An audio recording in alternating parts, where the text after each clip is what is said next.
తిరుపతి ఆధ్యాత్మిక నగరిలో రెండో రోజు కూడా పెట్రోల్ కొరత తీరలేదు. తిరుపతి నగరంతో పాటు జాతీయ రహదారులపై పెట్రోల్ పంపుల వద్ద కూడా భారీ స్థాయిలో వాహనాలు బారులు తీరుతున్నాయి. ఈ పరిస్థితి గ్రహించిన తిరుపతి జిల్లా కలెక్టర్ డాక్టర్ వెంకటేశ్వర్, తిరుపతి జిల్లా ఎస్పీ ఎల్ సుబ్బారాయుడు రంగంలోకి దిగారు. పెట్రోల్ పంపుల వద్ద స్టాక్ను పరిశీలించి వాహనదారుల ట్యాంకులు నింపడానికి ప్రయత్నం చేస్తున్నారు.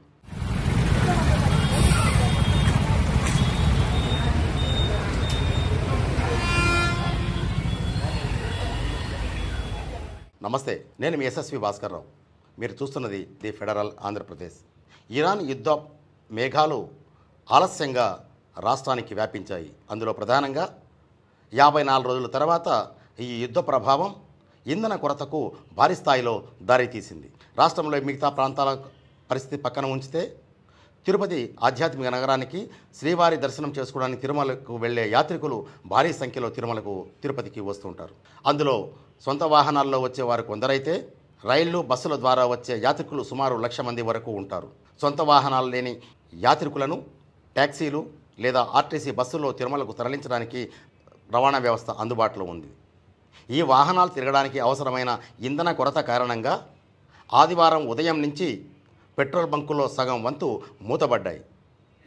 ఇంకొన్ని పెట్రోల్ బంకుల్లో డీజిల్, పెట్రోల్ నిల్వలు చాలా తక్కువగా ఉన్నాయి. తిరుపతికి ఇండియన్ ఆయిల్ కార్పొరేషన్కు సంబంధించి చిత్తూరుకు సరిహద్దులో ఉన్న తమిళనాడులోని గుడియాత్తం నుంచి ట్యాంకర్లు రావాలి. ఈ ట్యాంకర్లు రావడం ఆలస్యం కావడం వల్ల ఇంధన కొరత ఏర్పడినట్లు ఇక్కడ వాతావరణం చెప్పకనే చెబుతోంది.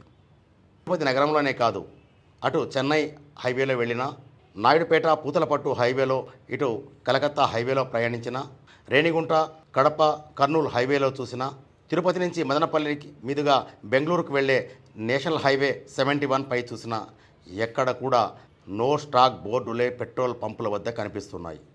ఉన్న కొద్ది గొప్ప పెట్రోల్ కోసం, డీజిల్ కోసం వాహనాలు భారీ స్థాయిలో బారులు తీరుతున్నాయి. అసలు ఈ కొరత ఏర్పడడానికి దారితీసిన పరిస్థితి ఏమిటనేది మాత్రం చమురు సంస్థల ప్రతినిధులు కూడా చెప్పడం లేదు. ఇజ్రాయెల్ ఇరాన్ యుద్ధ మేఘాల నేపథ్యంలోనే ఈ కొరత ఏర్పడిందని చెబుతున్నారు మినహా అసలు రిఫైనరీలు కానీ లేదంటే సరిహద్దుల్లో ఉన్న స్టాక్ పాయింట్ల నుంచి ట్యాంకర్లు రాకపోవడానికి దారితీసిన వైనాన్ని మాత్రం ఎవరు కూడా నోరు మెదపడం లేదు. Indian oil corporation Tirupati sales manager Satish Kumar కూడా మాట్లాడుతూ సరైన కారణం చెప్పకుండా దాటవేత ధోరణిలో వ్యవహరించారు. పెట్రోల్ బంకుల యాజమాన్యాలు మాత్రం మా నగదు సంస్థల వద్ద డిపాజిట్లు ఉన్నాయి, కానీ ట్యాంకర్లు రావడం లేదు, ట్యాంకర్లు వస్తే సప్లై చేస్తామని చెబుతున్నారు. ఈ పరిణామాల నేపథ్యంలో జిల్లా కలెక్టర్ డాక్టర్ వెంకటేశ్వర్ స్పందించారు. ఇదంతా కృత్రిమ కొరత అని ఆయన చెబుతున్నారు. ఏదైతే మనకి రాష్ట్ర వ్యాప్తంగా, జిల్లా వ్యాప్తంగా ఒక పెట్రోలు, డీజిల్ దొరకట్లేదనే ఒక ప్యానిక్, కొంతమంది ప్యానిక్కి గురై పెట్రోల్ బంక్స్ ఎమ్మటి కూడా బారులు తీరడం అనేది అలా ఇన్ఫర్మేషన్ ఇవాళ ఉదయం నుంచి జరుగుతూ ఉంది. దానికి సంబంధించి చూసుకున్నట్టయితే ఎక్కడా కూడా జిల్లా వ్యాప్తంగా ఎటువంటి కొరత అనేది లేదని అందరికి చెప్పాలి. ఏదైతే సోషల్ మీడియా వదంతులు ఎవరు కూడా నమ్మాల్సిన పని లేదు. అనవసరంగా ఇక్కడ కూడా ఇప్పుడు నేను జిల్లా ఎస్పీ గారు విజిట్ చేయడం జరిగింది.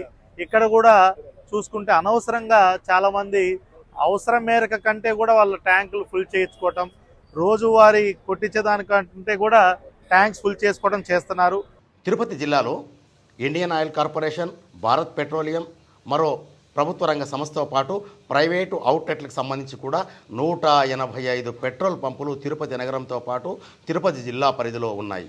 వీటిలో సగం వంతు పెట్రోల్ బంకుల్లో నిలువలో లేకపోవడం వల్ల వాహనదారులు, ప్రధానంగా ద్విచక్ర వాహనదారులు, సుదూర ప్రాంతాల నుంచి తిరుపతికి వచ్చే యాత్రికులు ఇబ్బంది పడుతున్న పరిస్థితి ఏర్పడింది. కానీ జిల్లా కలెక్టర్ ఏమంటున్నారో చూడండి. ఒక 8 నుంచి 10 పెట్రోల్ బంకుల్లో మాత్రమే కొరత ఉంది, మిగతా అన్ని చక్కగా పనిచేస్తున్నాయని చెబుతున్నారు. ఎస్పీసీఎల్, ఐఓసీఎల్, బీపీసీఎల్ ఈ ముగ్గురు నుంచి మనకి జిల్లా వ్యాప్తంగా 185 అవుట్లెట్స్ ఉన్నాయి. వీటిల్లో మార్నింగ్ నుంచి చూసుకుంటే కేవలం 8 అవుట్లెట్స్లో పూర్తిగా డ్రై అవుట్ అయిపోయినాయి. వాళ్ళతో కూడా సంప్రదించడం జరిగింది. సఫిషియంట్ క్వాంటిటీస్ ఉన్నాయి, ఎక్సెస్ కూడా మనకి రిజర్వ్ కూడా ఉంది.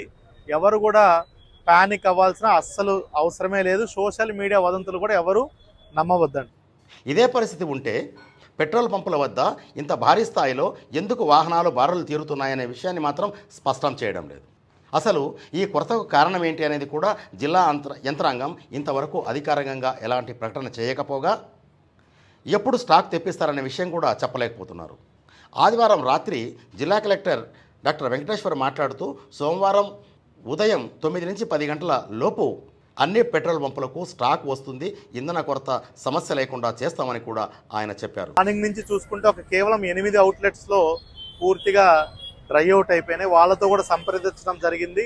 వాళ్ళు కూడా రేపు మార్నింగ్ 9 o'clock కల్లా వాళ్ళ స్టాక్స్ అందుబాటులోకి రావడం జరుగుతుంది.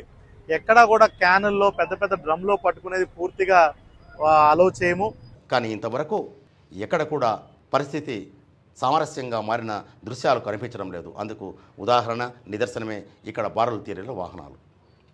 ఇదే పరిస్థితిలో కలెక్టర్ వెంట జిల్లా ఎస్పీ ఎల్ సుబ్బారాయుడు కూడా రంగంలోకి దిగి పెట్రోల్ పంపుల వద్ద పరిస్థితిని అదుపు చేయడానికి, నియంత్రించడానికి శ్రద్ధ తీసుకున్నారు. ఉద్దేశపూర్వకంగా కృత్రిమ కొరత సృష్టిస్తే చర్యలు తప్పవని కూడా ఆయన హెచ్చరించారు. వాహనదారులు కూడా ఆందోళన చెందకండి, స్టాక్ వస్తుంది, ఈ సమస్య తాత్కాలికం మాత్రమే అని ఆయన చెబుతున్నారు. అందరికీ కూడా ప్రభుత్వం సఫిషియంట్ రిజర్వ్స్ ఉన్నాయి. ఆర్టిఫిషియల్ ఇష్యూని లేదా కొంతమంది సృష్టిస్తున్న వదంతుల్ని నమ్మవద్దని అన్ని విధాల ప్రభుత్వ అధికారులు వాటిని రెగ్యులేట్ చేస్తున్నారు. అటువంటి వదంతులు సృష్టించిన వారిపై కూడా ఖచ్చితంగా చర్యలు తీసుకోవడం కూడా జరుగుతుంది, కఠిన చర్యలు తీసుకోవడం జరుగుతుంది. మీడియా ప్రతినిధులు మరియు ఎలక్ట్రానిక్ ప్రింట్ మీడియా కూడా ప్రజల్లో ఉన్న ఈ వదంతుల్ని పోగొట్టి సఫిషియంట్ రిజర్వ్స్ ఇక్కడ చూసినప్పుడు మనకి 12,000 రోజుకి అమ్ముతున్నాడు. ఆల్రెడీ 12,000 సఫిషియంట్ రిజర్వ్స్ ఉన్నాయి. 7,000 ఇక్కడ ఉన్నాయి, 12,000 ఇక్కడ ట్యాంకర్ ఆల్రెడీ రెడీగా ఉంది.